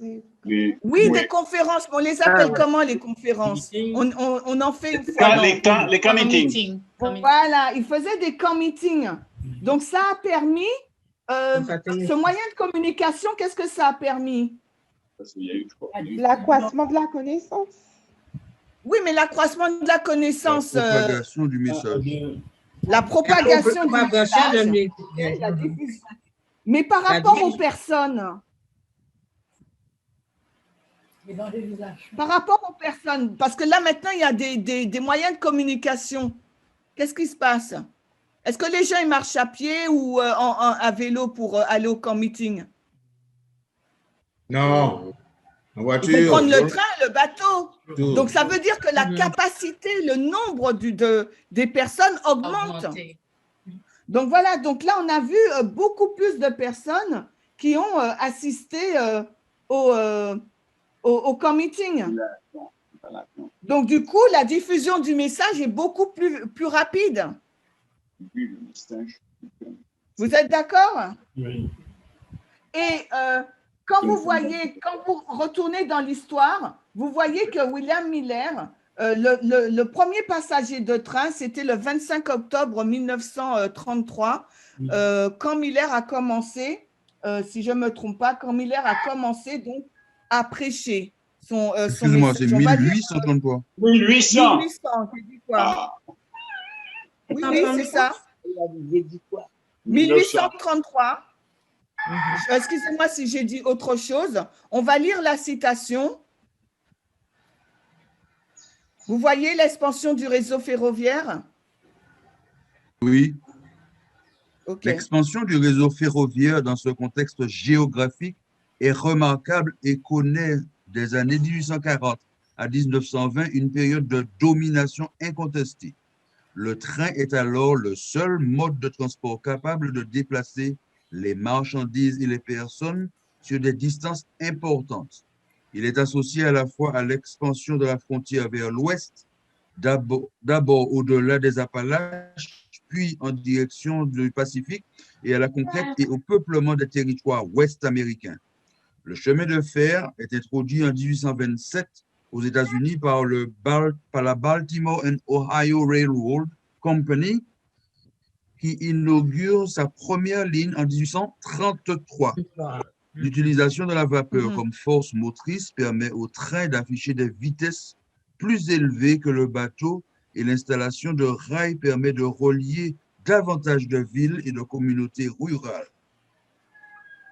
Voilà, donc on voit qu'à chaque fois où le message, où il y a un mouvement de réforme, Dieu permet aussi qu'il y ait donc un moyen de communication nouveau, un nouveau moyen de communication pour justement aider son peuple à diffuser le message.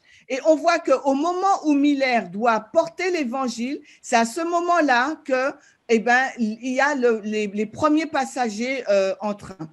Mais autre chose qu'il faut voir dans ces nouvelles technologies que Dieu permet aussi, c'est qu'il y a aussi l'ennemi qui va utiliser la même technologie pour diffuser ses erreurs. Parce qu'on est toujours dans la grande controverse, le bien et le mal, vous voyez? Donc, et là, je ne sais pas si vous vous rappelez de cette citation où Ellen White, elle va utiliser donc l'imagerie du train, où elle dit que, voilà, Satan est au contrôle du train et il a envoûté le monde entier. Donc, c'était pour vous montrer que quand Dieu permet, et la citation est à l'écran, c'est Premiers Écrits 88.2, quand Dieu permet qu'il y a un développement de technologie, aussi Satan va s'engouffrer pour justement détourner ce mode de technologie à son avantage. D'accord ? Donc, et quand nous arrivons ensuite, je vous l'ai mis à l'écran la citation, et quand nous arrivons aussi à notre ère, alors, qu'est-ce qui va se passer pour nous aussi?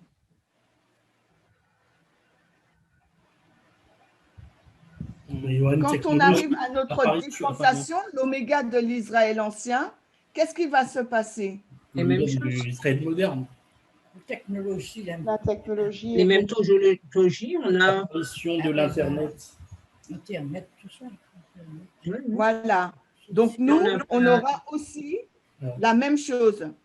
1971, Internet. Plus approfondi.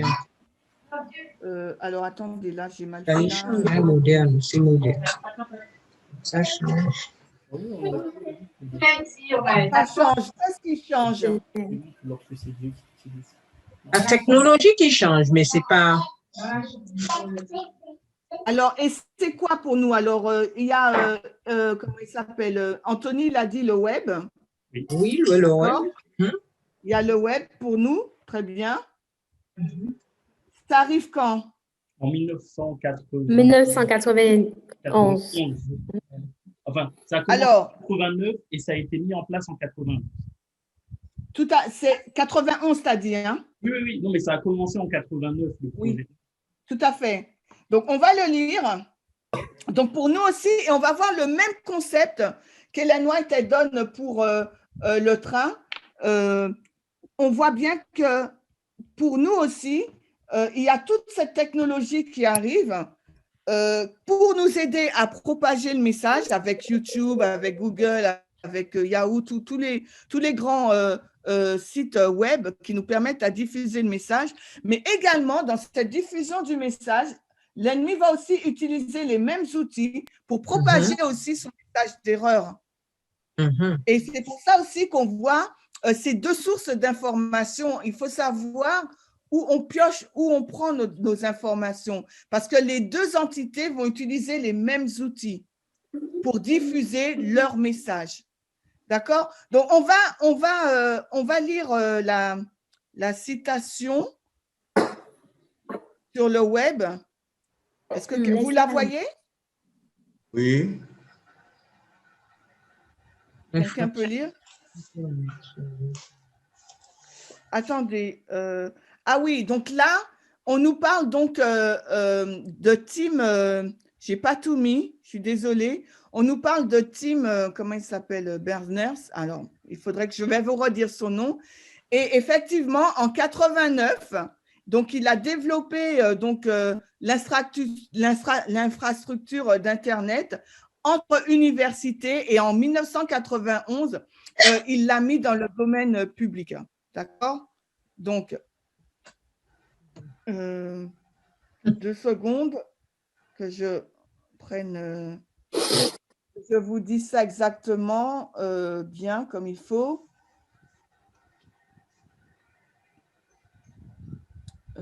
Alors, attendez, je vais essayer de le prendre, de le retrouver. Ouais, il s'appelle Tim Berners-Lee, d'accord?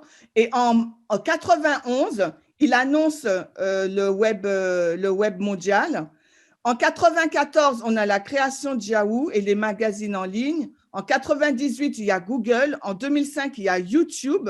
Et YouTube, c'est vraiment un outil extraordinaire pour nous.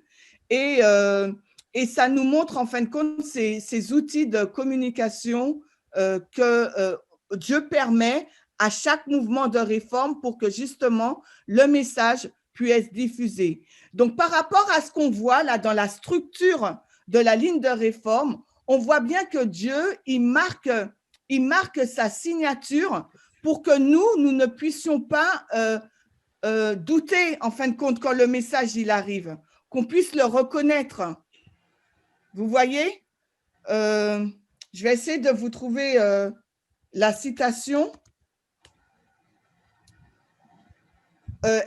qui nous dit justement que Dieu, il ne change pas sa manière de faire afin qu'on puisse reconnaître et afin qu'on puisse voir toujours dans cette méthode ligne sur ligne que l'histoire se répète et pour être assuré qu'il s'agit de l'œuvre de Dieu. Alors, est-ce que quelqu'un peut lire? Okay. L'œuvre de Dieu sur la terre présente d'âge en âge une similitude frappante avec chaque grande réforme ou mouvement religieux. Les principes de l'action de Dieu sur les hommes sont toujours les mêmes. Les grands mouvements du présent ont leur parallèle dans ceux du passé et l'expérience de l'Église dans les âges passés a des leçons de grande valeur pour notre propre cas. Qu'est-ce que tu soulignes dans cette citation? Comment dire, Dieu ne change pas de manière de fonctionner, quel que soit, on va dire, enfin, Dieu agit toujours de la même manière, donc on peut retrouver des choses quand on regarderait les histoires du passé. Voilà. Il y a des Est-ce que quelqu'un d'autre veut dire quelque chose par rapport à cette citation? Ben oui, nous voyons aussi qu'il y a des leçons de grande valeur pour notre époque. Alors, tu vas comparer ça avec quoi? Elle compare ça avec quoi? C'est la nouvelle méthode que nous avons aujourd'hui comparativement à ce qu'on nous donnait avant. Est-ce que tu vois ça dans le texte écrit? Ce que tu dis, je comprends ta réponse, mais va dans le texte. Comment elle compare ce que tu es en train de dire, comment elle l'exprime dans le texte? Et grands mouvements du président. L'expérience de l'Église. L'expérience de l'Église avec quoi? Qu'est-ce qu'elle compare? L'expérience de l'Église, elle compare avec deux choses. L'Église passée, dans les âges passés, avec notre temps, avec notre génération. Voilà. Est-ce que, je ne sais pas qui a parlé tout à l'heure, le frère? Oui, le frère, c'est Gervais. Non, mais le frère. C'est Gervais. Gervais, est-ce que tu vois, ce que tu dis, ce n'est pas que c'est faux, mais il faut que tu restes dans le texte pour expliquer la pensée. Donc, Les dans grands le mouvements. texte, c'est Marlène qui a exprimé. Elle dit, Ellen White, qu'elle est en train de comparer et contraster. Donc là, elle retourne dans le passé, ligne sur ligne, et c'est ce qu'on a vu depuis le départ. Elle est dans son propre temps, elle est dans le présent, et elle dit qu'il faut retourner dans le passé pour voir quelle est l'expérience de l'Église, parce qu'on aura à tirer de grandes leçons. Et Anthony, il a dit que c'est la même chose, c'est une similitude frappante. Ce sont les parallèles. Est-ce qu'il y a d'autres personnes qui veulent s'exprimer?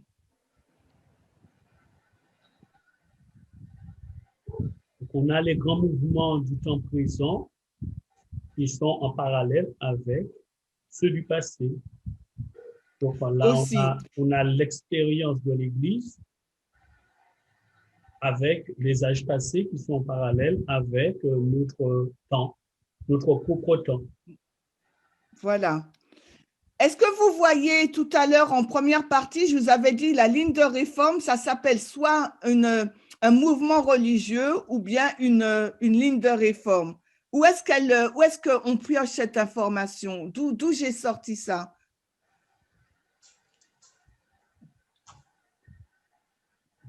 Est-ce que vous le voyez dans le texte? Oui, on a… C'est MC volume 2. On a les grandes réformes et puis les mouvements religieux. Voilà. On est toujours dans la citation page 15. Ellen White, Tragédie des siècles 371.1, elle nous dit que là, les grandes réformes ou tout mouvement religieux, d'accord? Donc, c'est des termes synonymes. Et ensuite, elle nous dit d'aller ligne sur ligne en comparant l'expérience de l'Église avec le passé pour comprendre notre présent, d'accord? Donc, du coup, Ellen White, elle est en train de faire la même méthodologie que ce que nous avons fait depuis le départ. Elle est en train de faire ligne sur ligne. Donc, elle est en train de tracer une ligne de réforme ou bien un mouvement religieux ou une grande réforme. Est-ce que vous êtes d'accord? Je comprends. Donc, le mouvement religieux, on le comprend en faisant la méthodologie ligne sur ligne. Parce qu'on doit retourner vers le passé, on doit voir les similitudes qu'il y a eu dans ce mouvement de réforme. Et nous, aujourd'hui, on est dans un mouvement de réforme. Puisqu'on est la dernière génération, la génération qui verra Christ, on est dans un mouvement de réforme. Dieu nous a fait sortir de la captivité pour nous permettre de nous préparer pour faire notre mission qui est d'annoncer la deuxième venue. D'accord? Donc, maintenant, il me reste combien de temps, Robert, s'il te plaît? C'est déjà accompli. OK. Bon, alors, à ce moment-là, on s'arrête là et on va faire un récapitulatif. Et voilà. Et après, on continuera, l'autre enseignant continuera sur les lignes de réforme. D'accord? Alors, qu'est-ce que vous avez compris de cette deuxième partie? S'il fallait donc la résumer, que diriez-vous?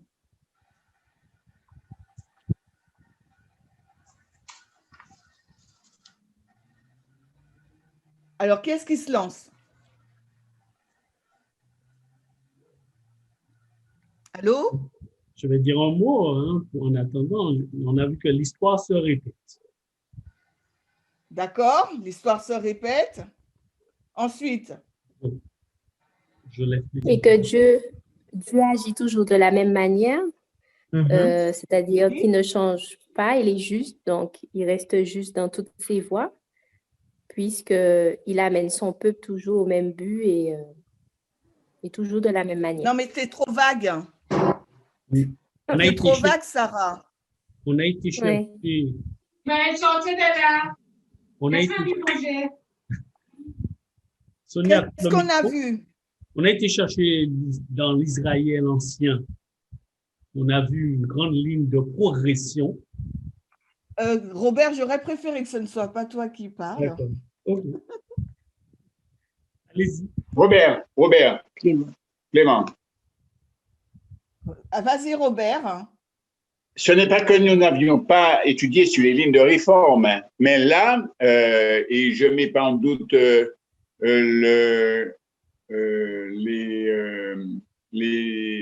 tout ce que nous avons étudié jusqu'à présent, mais il y a eu un davantage éclaircissement par rapport à oui, c'est ce que moi j'ai compris. J'ai compris maintenant que les lignes de réforme, j'ai un meilleur éclairage maintenant. C'est parce que... Oui, mais oui, je comprends que tu as un meilleur éclairage, mais dis-moi, c'est quoi, qu'est-ce qu'on a vu? C'est quoi ton meilleur éclairage? Ah, d'accord. OK. Eh bien, par rapport à Israël ancien, tout ce qui en découle hein, de la captivité d'Israël et par rapport aussi à la captivité d'Israël moderne, il y a une meilleure définition, une meilleure compréhension, si tu veux. Non, c'est pas ce OK. que tu veux. Merci Robert. Est-ce que quelqu'un veut dire autre chose par rapport à ce qu'on a vu? Comment vous allez… Attends, excuse-moi. S'il vous faut expliquer la structure des lignes de réforme, parce que c'est ce qu'on a vu, nous. Vous avez bien vu, on n'est pas rentré dans les dates, dans les balises, etc. Là, je vous ai juste montré la structure dans cette deuxième partie et première. Qu'est-ce que vous allez dire à quelqu'un?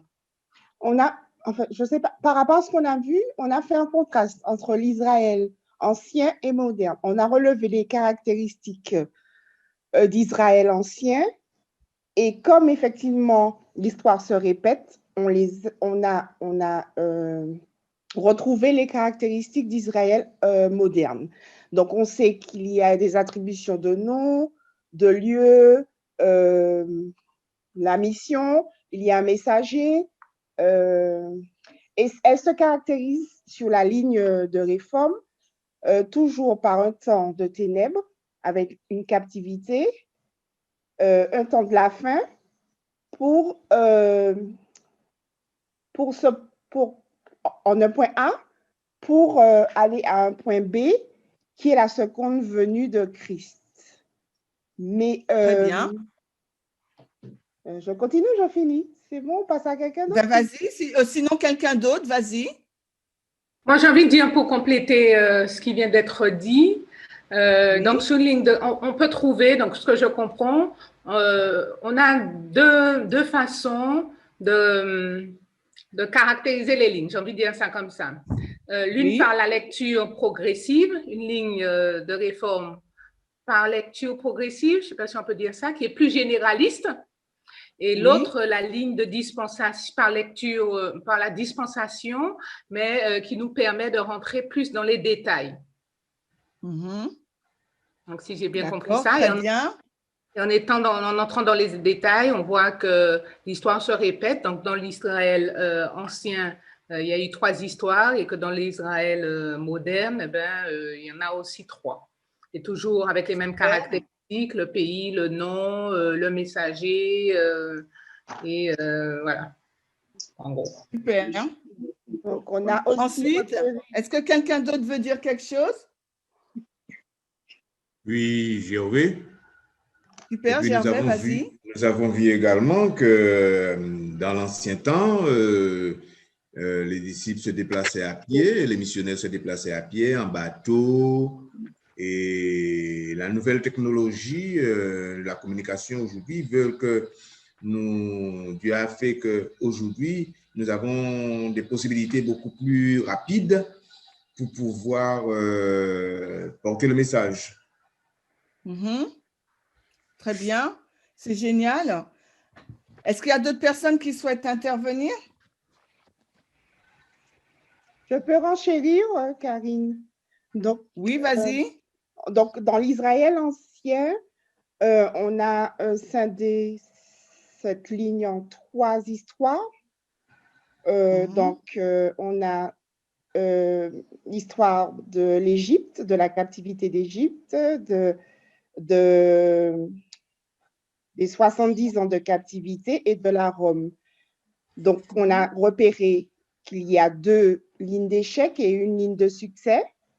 Et on a contrasté dans l'Israël moderne, pareil, on dénombre 3 histoires dans l'Israël moderne, avec les Millérites, avec le rejet du message en 1888 et les 144 000.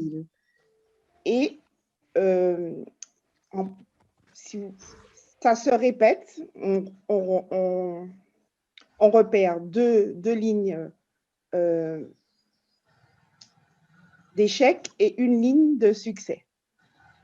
Super, super. En tout cas, ben, ça me fait plaisir parce que je vois que vous avez bien compris tous ensemble. Là, ça fait un beau résumé. Donc, je vais un peu reprendre ce que vous avez dit.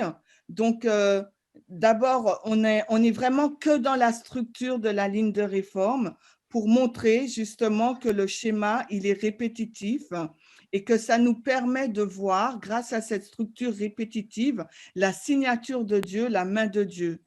Comme cela, quand le message nouveau, étrange, compliqué, au premier abord va arriver, on pourra reconnaître dans la structure du mouvement de réforme la main de Dieu. Et ça sera pour nous une certitude que ce message, il vient de Dieu. Parce que Ellen White nous dit dans la tragédie des siècles 371.1 que les mouvements de réforme d'âge en âge sont d'une similitude frappante, d'accord? Et qu'il nous faut retourner dans l'expérience du passé pour pouvoir comprendre la nôtre. Donc, c'est exactement ce qu'on a fait par les différentes histoires en lecture progressive tirée de Ésaïe 46.10, mais aussi en lecture par dispensation tirée également d'Ésaïe 46.10 et d'Ésaïe 28.10 et 13, donc qui veut dire aussi par dispensation, répétition et élargissement. D'accord? On a vu qu'à chaque fois, on a vu qu'on a 4 lignes de réforme très principales pour nous, qui étaient donc ces 4 lignes de réforme sont donc Israël ancien, donc l'alpha, Israël ancien, donc oméga,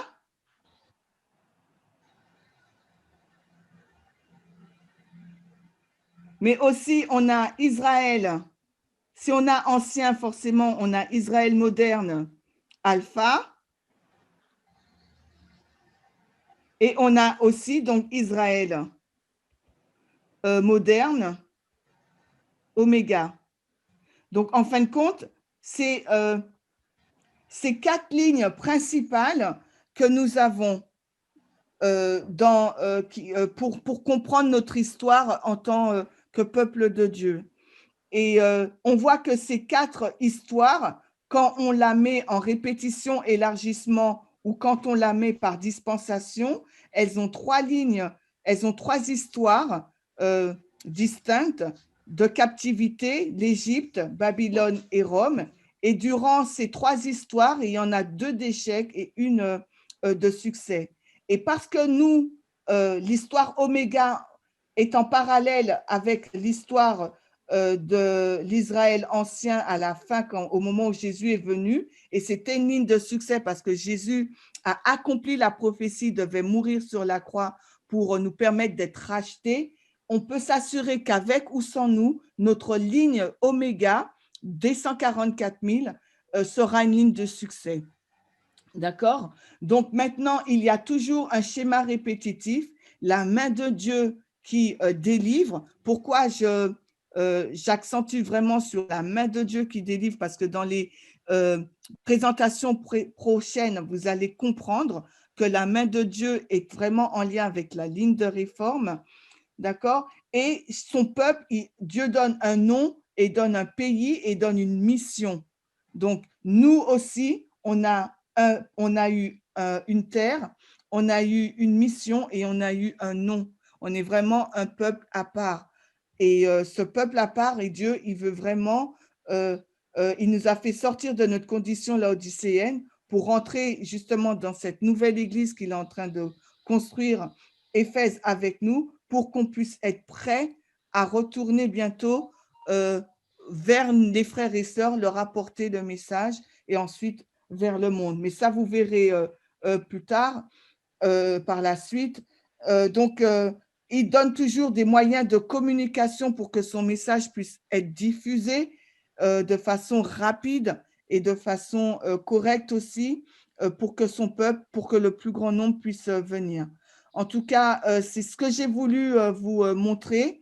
J'espère que ça a été clair pour vous, que ce n'était pas trop compliqué, qu'il n'y avait pas beaucoup… Ah, excuse-moi, tu peux remettre le tableau que tu avais tout à l'heure là? Alors oui, je vais remettre. Hop, je te remets ça. Qu'est-ce que tu veux voir en particulier? La fin. OK. Les 4…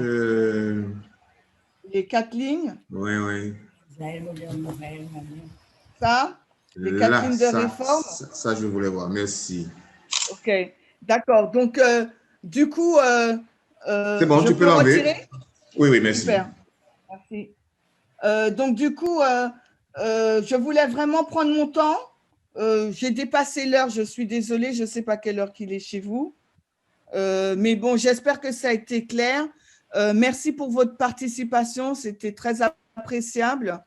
Et puis, bon, après, les prochaines fois, ça sera avec d'autres enseignants d'LGC. Et c'est toujours un plaisir pour nous d'être avec vous. Il y aura la newsletter qu'on va sortir pour que Robert puisse continuer. Robert, hein, il fait un super travail et on est vraiment content du travail qu'il fait et de cette collaboration qu'on a avec lui. Et on est vraiment content du groupe et on vous souhaite vraiment, on vous encourage à continuer à étudier et à être affermi dans ce message. On va finir par une prière et après, je laisse la main à Robert.